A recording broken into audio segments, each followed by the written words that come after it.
توقيته مصممة للعدوان على مشاعر أمة كاملة. It might sound like a conspiracy theory, but hardliner Israeli group the Temple Institute have already purchased and imported 5 red Angus heifers from Texas at a cost of $500,000. They have been grazing in a kibbutz in the occupied West Bank since 2022, with reports that the sacrifice is planned to take place as early as April 2024. The time has come. آخرکار وہ وقت آ چکا ہے. 2000 سال کے بعد جب آخری بار ہیکل سلیمانی کو دوسری مرتبہ تباہ کیا گیا، آخرکار اسرائیل کے اندر لال بچیا کی قربانی اپریل کے مہینے میں کیے جانے کے لیے بالکل تیار ہے. وہ قربانی جس کے بعد مسجد الاقصی کو شہید کرنے کے بعد تیسری مرتبہ ہیکل سلیمانی کو تعمیر کیا جائے گا، جو کہ یہودی قوم کے لیے اتنا ہی مقدس اور اہم ترین ہے جتنا مسلمانوں کے لیے خانہ کعبہ. یہ گولڈن ڈوم جو کہ آپ اپنی اسکرین پر دیکھ رہے ہیں، یہودی اس کے بارے میں مانتے ہیں کہ یہاں پر موجود یہ پتھر اس کائنات کا مرکز یا سینٹر ہے. اسی پتھر پر آدم علیہ السلام کو پیدا کیا گیا. اسی جگہ پر حضرت ابراہیم علیہ السلام نے اپنے بیٹے کی قربانی کی کوشش کی، جس کی جگہ پر مینڈے کو لا کر رکھ دیا گیا. اس قربانی کے بعد تیسری عالمی جنگ کی پیشن گوئی تورات اور تلمود کے اندر بیان کی گئی ہے، جس کا ذکر انجیل مقدس اور اسلامی روایات کے اندر یعنی حدیث مبارکہ کے اندر بھی موجود ہے. انجیل کے اندر اس کو آرمگیڈن اور حدیث مبارکہ کے اندر اس کو کہا گیا ہے جنگ ہرمجدون. ستمبر 2023 میں یعنی آج سے 6 مہینے پہلے میں نے آپ کو بتایا تھا کہ اسرائیل کے اندر 2000 سال کے بعد 5 لال بچیا کو امریکی ریاست ٹیکسس سے $5 لاکھ دے کر اسرائیل میں منگوا لیا گیا ہے، جہاں پر انتہائی احتیاط کے ساتھ ان کی نگرانی کی جا رہی ہے. اور انہیں مسجد الاقصی کے بالکل سامنے موجود پہاڑ ماؤنٹ اولیو پر مسجد کے سامنے قربان کیا جانا ہے. اور اس قربانی کے فوراً بعد یہودی قوم اپنے خانہ کعبہ یا پھر ہیکل سلیمانی کی تیسری مرتبہ تعمیر کو شروع کریں گے. اور یہ کہ اس قربانی کے اندر اب 1 سال سے بھی کم وقت باقی ہے. جب میں نے یہ بات کی تھی تو اس ٹائم تک اسرائیل نے غزہ پر حملہ نہیں کیا تھا، کیونکہ وہ اکتوبر 2023 کے اندر کیا گیا اور یہ ویڈیو تھا سپتمبر کا. صرف 1 مہینہ پہلے اس ویڈیو کے ذریعے لوگوں کے لیے سمجھنا مشکل تھا کہ اتنا جلدی آخر یہ سب کچھ کیسے ہوگا، کہ اسرائیل حماس یا فلسطینیوں کی موجودگی اور مزاحمت کو کیسے روک پائے گا، مسلم دنیا کا پریشر کیسے برداشت کرے گا. لیکن آپ دیکھیں کہ اس نے یہ سب کچھ برداشت کر کے دکھایا. اس وقت غزہ کے 5 حصوں میں سے الرفا کے اندر مظلوم فلسطینی پناہ لیے ہوئے ہیں، لیکن اسرائیل یہاں پر بھی مسلسل فضائی ایئر سٹرائک کر رہا ہے. 18 لاکھ لوگوں میں سے 15 لاکھ لوگ ایک ایئرپورٹ جتنی تنگ جگہ کے اندر قیدیوں کی طرح زندگی گزارنے پر مجبور ہیں.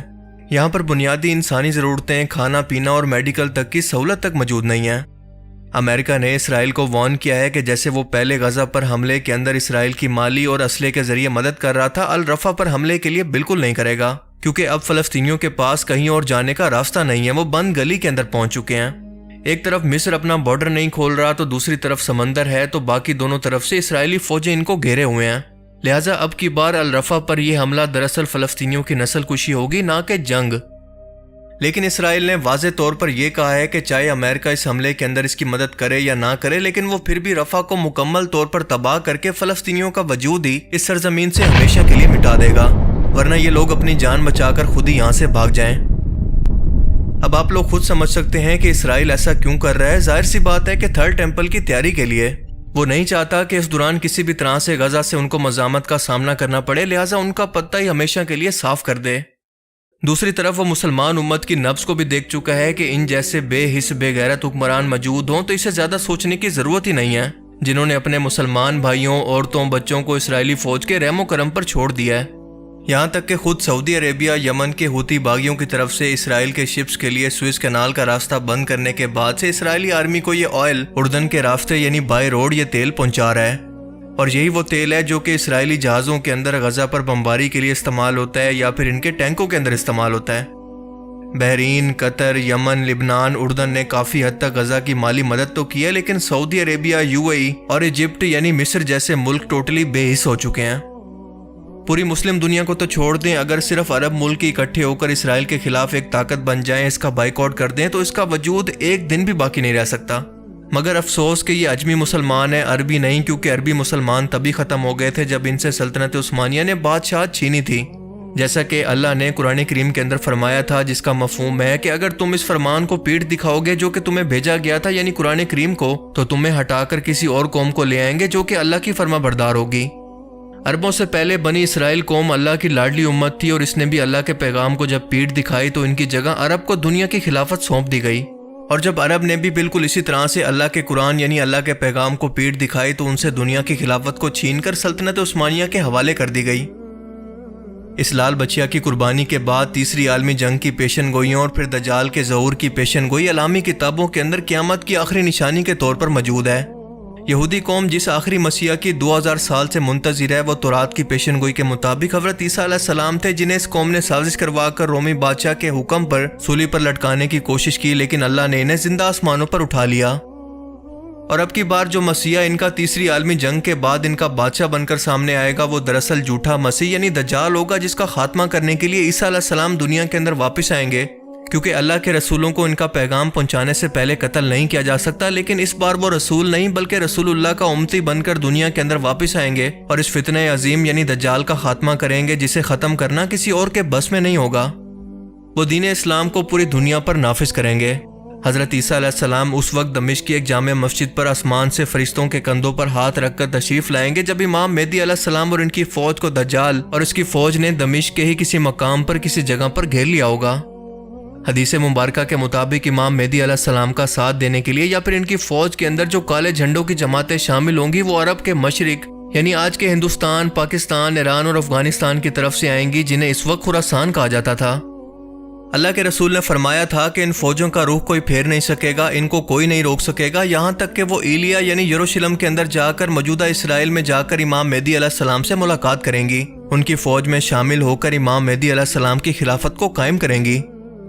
اب اس پیشن گوئی کے مطابق یہاں پر یہ بات سمجھنا انتہائی ضروری ہے کہ یقیناً اس وقت خراسان کے اندر خلافت کا نظام قائم ہو چکا ہوگا، تبھی تو وہ فوجیں امام مہدی علیہ السلام کا ساتھ دینے کے لیے یا پھر ان کی مدد کرنے کو پہنچیں گی۔ اللہ کے رسول نے فرمایا تھا کہ اگر تمہیں گھٹنوں کے بل گھسیٹ کر بھی جانا پڑے تو امام مہدی علیہ السلام کی فوج کے اندر شامل ہو جانا، کیونکہ وہ جنتی لشکر ہوگا۔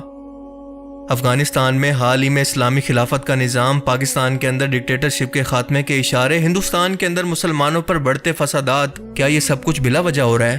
نہیں، بالکل نہیں، بلکہ یہ تمام حالات بالکل وہی بن رہے ہیں کہ یہ حالات ایک ایسی فوج کو تیار کریں گے جو کہ اکٹھے ہو کر خراسان سے نکلے گی اور امام مہدی علیہ السلام کے ساتھ مل کر یروشلم شہر کو اور مسجد الاقصیٰ کی جگہ کو آزاد کروائیں گے، جہاں پر اس وقت تیسری مرتبہ ہیکل سلیمانی بن چکا ہوگا، اور یہاں پر ہوگی وہ تیسری عالمی جنگ جس کے بارے میں اللہ کے رسول صلی اللہ علیہ وسلم نے فرمایا تھا کہ یہ اتنی خون ریز ہوگی کہ اگر ایک شخص کے 100 بیٹے ہیں تو 999 اس میں قتل ہو جائیں گے، صرف اور صرف ایک باقی رہے گا۔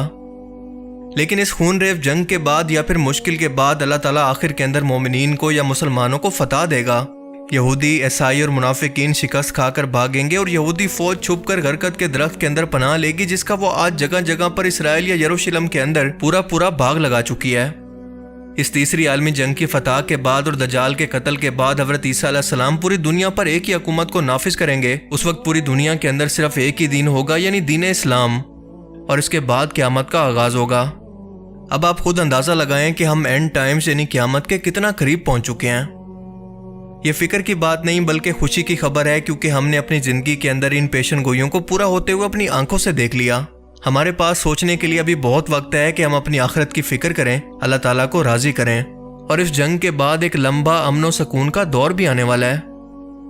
ہم انسان چاہیں یا نہ چاہیں ہمیں موت تو ویسے بھی ایک نہ ایک دن آنی ہے، تو کیوں نہ ہم ان خوش نصیب لوگوں کے اندر شامل ہو کر ہمیشہ کی جنت کا سودا کریں، جو امام مہدی علیہ السلام کے ساتھی اور رسول اللہ صلی اللہ علیہ وسلم کے فرمان کے مطابق جنتی گروہ کے اندر شامل ہوں گے، جنہیں آپ نے خود جنت کی بشارت دی۔ اللہ تعالیٰ ہمیں سمجھنے کی اور نیک عمل کرنے کی توفیق عطا فرمائے، آمین۔ باقی آپ لوگ اس بارے میں کیا سوچتے ہیں؟ اپنی قیمتی رائے کا اظہار کمنٹ سیکشن میں ضرور کریں۔